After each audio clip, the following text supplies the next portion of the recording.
చేస్తా ఉన్నాడు ప్రైవేట్ వ్యక్తులకు. అసలు గవర్నమెంట్ అన్నది 5,000 కోట్ల రూపాయలు 5 సంవత్సరాలలో, అంటే సంవత్సరానికి 1000 కోట్ల రూపాయలు ఖర్చు చేయలేని అధ్వానమైన పరిస్థితిలో ఉందా చంద్రబాబు నాయుడు గారు అని అడుగుతా ఉన్నా ఇదే పెద్ద మనిషి చంద్రబాబు నాయుడు గారిని. కారణం ఏమిటి అని అంటే, అమరావతిలో 50,000 ఎకరాలు కాదు, మరో 50,000 ఎకరాలు సేకరించి 2 లక్షల కోట్ల రూపాయలు కేవలం అక్కడ రోడ్లు వేయడానికి, డ్రైనేజీలు కట్టడానికి, కరెంట్ ఇవ్వడానికి, నీళ్లు ఇవ్వడానికి, కేవలం ఇన్ఫ్రాస్ట్రక్చర్ కోసం గతంలో 50,000 ఎకరాలు, ఎకరాకు 2 కోట్ల రూపాయలు చొప్పున 1,00,000 కోట్లు కావాలని చెప్పి అన్నారు. పెట్టింది ఎంత అంటే 4,500 కోట్లు ఖర్చు పెట్టారు. మళ్ళీ ఇవాళ ఈ 50,000 ఎకరాలు సరిపో, మరో 50,000 ఎకరాలు మాకు కావాలి అని చెప్పి తీసుకుంటా ఉన్నారు. అంటే ఆ 50,000కు మళ్ళీ అక్కడ ఇన్ఫ్రాస్ట్రక్చర్ కోసం మళ్ళీ మరో 1,00,000 కోట్ల రూపాయలు ఖర్చు పెట్టడానికి సిద్ధమవుతున్నారు. అంటే 2 లక్షల కోట్ల రూపాయలు అమరావతిలో పెట్టడానికి సిద్ధమవుతూ 70,000 కోట్ల రూపాయల టెండర్లు పిలిచాము అని చెప్పి ఒకవైపున చెప్పుకుంటూ, మెడికల్ కాలేజీలకు, కోట్ల మందికి మేలు చేసే మెడికల్ కాలేజీలకు, ఉచితంగా వైద్యం అందించే మెడికల్ కాలేజీలకు కేవలం 5,000 కోట్లు సంవత్సరానికి 1,000 కోట్ల రూపాయలు ఖర్చు పెట్టలేమని చెప్పి చంద్రబాబు నాయుడు గారు పేదవాడిని ప్రైవేటుకు అమ్మేసే కార్యక్రమం ఇవాళ జరుగుతూ ఉంది ఈ రాష్ట్రంలో. దీనికి పూర్తిగా వ్యతిరేకిస్తూ చంద్రబాబు నాయుడు గారికి బుద్ధి రావాలి అని చెప్పి యాజిటేషన్ కార్యక్రమం ప్లాన్ చేస్తా ఉన్నాం. ఇందులో భాగంగానే ఈ నర్సీపట్నానికి సంబంధించి సీనియర్ నాయకుడిగా ఉన్న ఒక ఎమ్మెల్యే, స్పీకర్ పదవిలో ఉన్న ఈ ఎమ్మెల్యే కూడా చంద్రబాబు నాయుడు గారి మాదిరిగానే తప్పుడు మాటలు మాట్లాడుతూ, అబద్ధాలు చెబుతూ, తాను కూడా చంద్రబాబు నాయుడు గారి కన్నా 4 ఆకులు తక్కువేమి కాదు అని చెప్పి రుజువు చేసుకుంటా ఉన్నాడు. ఇదే పెద్ద మనిషి చంద్రబాబు నాయుడు గారు ఇదే నర్సీపట్నం స్పీకర్ గారికి చెప్తా ఉన్నాను, అబద్ధాలు చెప్పడం, మోసం చేయడం ఎంత మటుకు ధర్మం అని చెప్పి అడుగుతా ఉన్నాం. ఈ మెడికల్ కాలేజీకి జీవో లేదని అడుగుతారా? ఇదిగో జీవో నెంబర్ 204,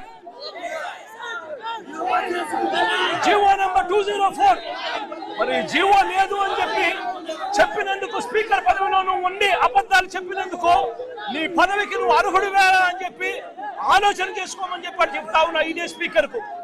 తప్పుడు మాటలు చెప్తూ ప్రజలను తప్పుడు దోవ పట్టించే కార్యక్రమంలో చంద్రబాబు నాయుడు గారితో పాటు చేతులు కలిపినందుకు స్పీకర్ కూడా తల దించుకోవాలి అని చెప్పి చెప్తా ఉన్నా. ఇదే పెద్ద మనిషి చంద్రబాబు నాయుడు గారు తాను అధికారంలోకి వచ్చినాడు 2024 అధికారంలోకి జూన్లో వస్తే సెప్టెంబర్ నాటికల్లా, సెప్టెంబర్ 3న చంద్రబాబు నాయుడు గారు మెమో డిక్లేర్ చేశారు, ఒక మెమో ఇష్యూ చేశాడు. మొత్తం 17 మెడికల్ కాలేజీల్లో కన్స్ట్రక్షన్ ఆపమని చెప్పి ఏకంగా చంద్రబాబు నాయుడు గారు మెమో ఈ మాదిరిగా రిలీజ్ చేసి మొత్తం 17 మెడికల్ కాలేజీలు చంద్రబాబు నాయుడు గారు ముఖ్యమంత్రి అయినప్పటి నుంచి ఇదే పరిస్థితులు, వదిలేసిన పరిస్థితుల్లో ఈ కాలేజీలు, ఈ టీచింగ్ హాస్పిటళ్ళు అన్ని కూడా కనిపిస్తా ఉన్నాయి. వీళ్ళకు ఫండింగ్ లేదు అని అంటాడు. అయ్యా చంద్రబాబు నాయుడు గారు, అయ్యా స్పీకర్ గారు, ఇక్కడ నుంచి ప్రాతినిధ్యం వహిస్తా ఉన్న ఎమ్మెల్యే స్పీకర్ గారికి కూడా చెప్తా ఉన్నా, ఫండింగ్ లేదని మీరు చెప్తా ఉన్నారు. నాబార్డ్ ఫండ్స్ అప్పట్లోనే ఈ ప్రాజెక్టులకు టైఅప్ చేశాం. నాబార్డ్ ఫండ్సే కాకుండా స్పెషల్ సెంట్రల్ గవర్నమెంట్ నుంచి special assistance for infrastructure projects కూడా తీసుకొని వచ్చి ఈ మెడికల్ కాలేజీలన్నీ కూడా special assistance for infrastructure projects కేటగిరీలో ఈ ప్రాజెక్టులను కూడా పెట్టడం జరిగింది. దాని అర్థం మరో 50 ఏళ్ల పాటు వడ్డీ లేకుండా వాళ్ళు ఇచ్చే రుణాలకు ఈ ప్రాజెక్టులన్నీ కూడా శాంక్షన్ అవుతాయి. మరి central government sponsored assistance schemes లో ఈ ప్రాజెక్టు వస్తూ ఉన్నప్పుడు, నాబార్డు కింద ఈ ప్రాజెక్టులన్నీ లోన్లు కూడా శాంక్షన్ అయి ఉన్నప్పుడు కేవలం 5,000 కోట్లు మాత్రమే అవసరం ఉన్న పరిస్థితులు ఉన్నప్పుడు సంవత్సరానికి 1,000 కోట్ల రూపాయలు ఖర్చు చేయలేరా అని అడుగుతా ఉన్నాను. దీనికోసం కూడా అబద్ధాలు చెప్పే కార్యక్రమాలు చేస్తూ నిస్సిగ్గుగా చంద్రబాబు నాయుడు గారు వ్యవహరిస్తున్న తీరును చంద్రబాబు నాయుడు గారు సిగ్గుతో తల వంచుకోవాలి అని చెప్పి ఈ సందర్భంగా చంద్రబాబు నాయుడు గారిని గట్టిగా నిలదీస్తూ చంద్రబాబు నాయుడు గారిని గట్టిగా ప్రశ్నిస్తున్నాం. ఇదే చంద్రబాబు నాయుడు గారిని అడుగుతా ఉన్నా, అయ్యా చంద్రబాబు గారు మిమ్మల్ని మీరు చేసే కార్యక్రమాలను నిరసన తెలుపుతూ రేపటి నుంచి నవంబర్ 22 దాకా 22 వరకు గ్రామ వార్డు స్థాయిలో రచ్చబండ అనే కార్యక్రమాన్ని కొనసాగించబోతా ఉన్నాం. వార్డుల్లోనూ గ్రామాల్లోనూ చంద్రబాబు నాయుడు చేస్తా ఉన్న అన్యాయాలను, మెడికల్ కాలేజీలకు సంబంధించి జరుగుతా ఉన్న నష్టాన్ని ప్రజలకు వివరించడమే కాకుండా చంద్రబాబు నాయుడు గారు సూపర్ 6, సూపర్ 7 పేరుతో చేసిన మోసాలను కూడా ప్రజలకు వివరించే కార్యక్రమం ఈ రచ్చబండ ద్వారా చేస్తాం. అంతేకాకుండా చంద్రబాబు నాయుడు గారికి వ్యతిరేకంగా చంద్రబాబు నాయుడు గారు ప్రైవేటీకరణ చేస్తా ఉన్న మెడికల్ కాలేజీలకు వ్యతిరేకంగా ప్రతి గ్రామం నుంచి కూడా 500 సంతకాలు తీసుకుంటూ, ప్రతి నియోజకవర్గం నుంచి 50,000 సంతకాలు తీసుకుంటూ 1 కోటి సంతకాలతో గవర్నర్ గారికి రిప్రజెంటేషన్ చేసే కార్యక్రమాలు కూడా చేస్తా ఉన్నాం. ఇందులో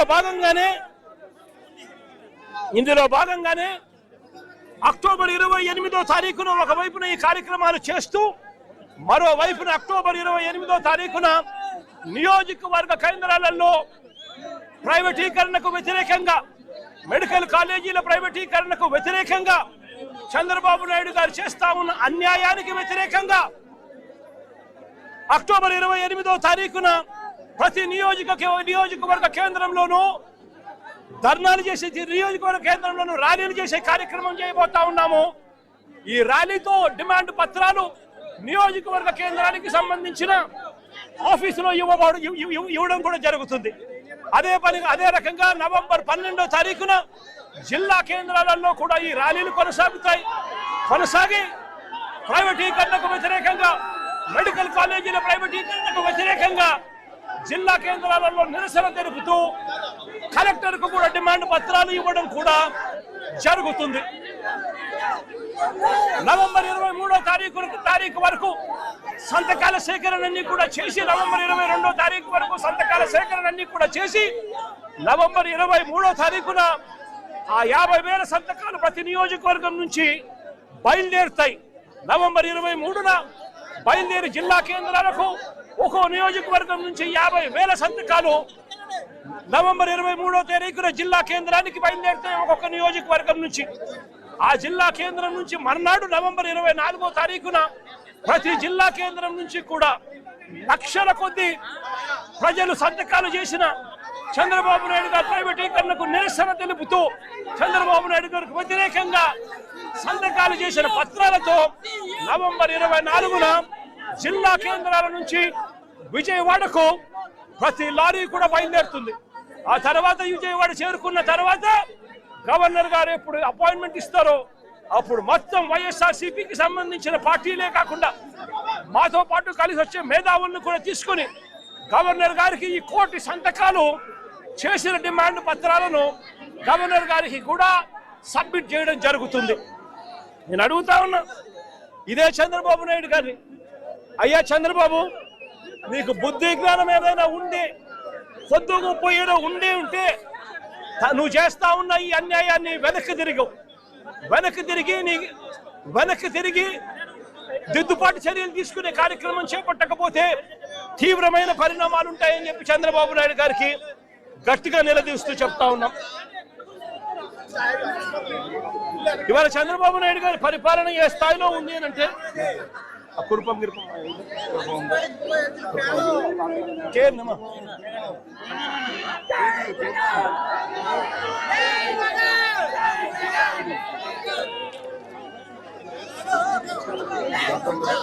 చంద్రబాబు నాయుడు గారి పరిపాలన కొంచెం పక్క జరగాలమ్మా, ఇట్లా పక్క జరగాలి కదా కొంచెం.